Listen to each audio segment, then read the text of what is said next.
Hi there, my name is Julia Olson. This is Amateur Crash Course World History, and today we'll be talking about as much as 600 CE to 1450 CE as we can in less than 8 minutes. Miss Olson, why are we going over such a huge unit right now?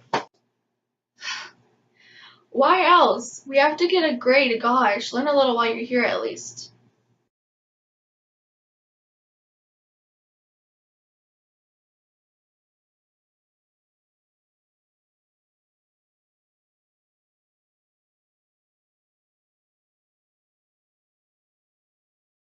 Let's jump right in. 600 to 1450 is a huge time period with increases in trade, major religious diffusion, agricultural production increase, and many more traveling expeditions. First, let's talk about Rome. The schism in Rome happened due to many different combined factors, including monetary feuds, water supply, and how many people think it occurred when Odoacer, some sort of barbarian of some sorts, took over Rome in 476. This had a great impact, but did not really affect the Eastern Territory, except for making it able to become its own empire. This Eastern Territory became known as the Byzantine Empire, while the Western remained the Western Roman Empire. Byzantium became a lively and well-guarded empire, and the capital was known as Constantinople, which is in today's modern Istanbul.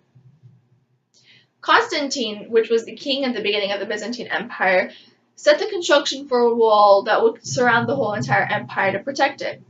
This wall was huge and withheld many attacks. Even the Mongols, which usually are the exception and usually can get in, did not conquer them. But the Ottoman Turks did later siege Byzantium and took over finally in 1453, later becoming the Ottoman Empire. Miss Olson, what are we doing now? Look, it's a lot, so sit back and stop being annoying. No wonder your classmates don't ever want to sit next to you. Okay, let's get right back into it. Let's move on to the topic of Islam. It was on the rise and grew mainly out of the eastern area of Eurasia. In 622, Muhammad was forced to leave Mecca because of his position as a prophet of God or Allah. Many did not like him in Mecca because he said that the statues of gods in the Kaaba temple were not actual gods and that there was only one. He became widely known as the Prophet of Islam, but was not idealized as a form of God as Jesus in Christianity. The Islamic faith grew across the Arabian Peninsula and also towards southern Asia. Since the Muslims had been exiled out of Mecca, they retook it in 630, 2 years before Muhammad's death. The death of the Prophet caused an uproar, and in 661 there was a civil war on who would be the true caliphate. The two caliphates everyone was feuding over were Abu Bakr, I'm probably saying that right, were Abu Bakr, Muhammad's advisor, and Ali, his cousin and son-in-law, which is kind of weird if you think about it, because his cousin married his daughter, and, moving on.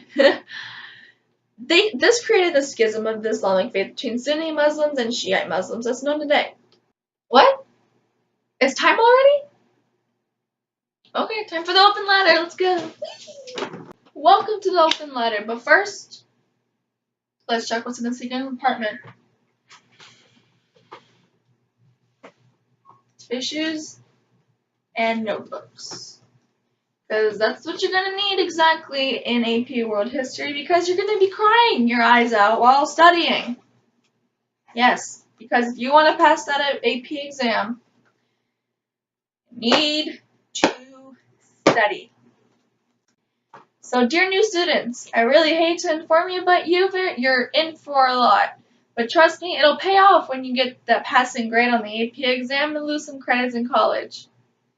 So I wish I could tell you to do like me, but that would be some really bad advice because I was not a really good student. But instead, just keep your notes good, keep them in order. Don't forget to write some questions at the end of each and every single chapter so that you can have a good discussion in Mr. Rent's class. Keep a neat notebook and binder. I really recommend using a spiral notebook or a composition notebook to keep it all organized. Do your notes, keep on his good side, and you'll be fine. You don't really have much to worry about. So, just keep having questions, keep having good discussions in class, keep a neat notebook, and you won't have many problems and just study. So be good kids. Sincerely, me, a former student. And we're back. Moving on to, wait for it, wait for it.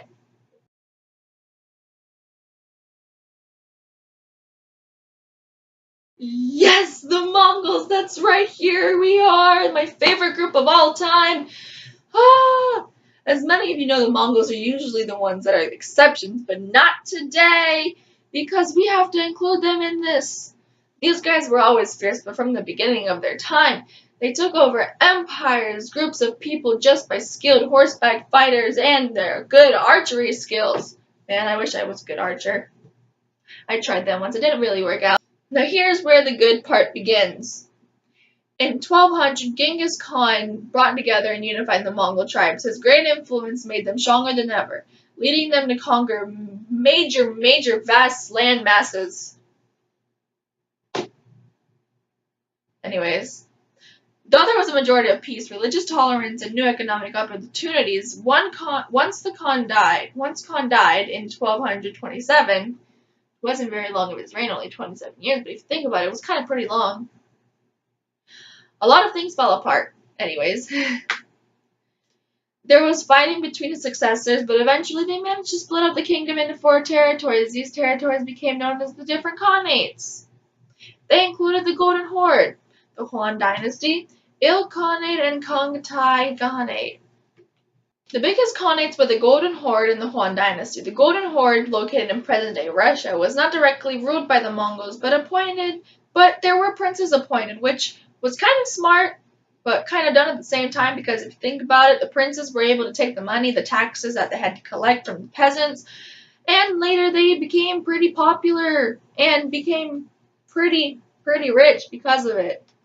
They got to build up Russia, got a lot of stuff going on for them. Then they let it become known as Moscow, that little area. On the other hand, there was the Huan Dynasty in China, which lasted from 1260 to 1368.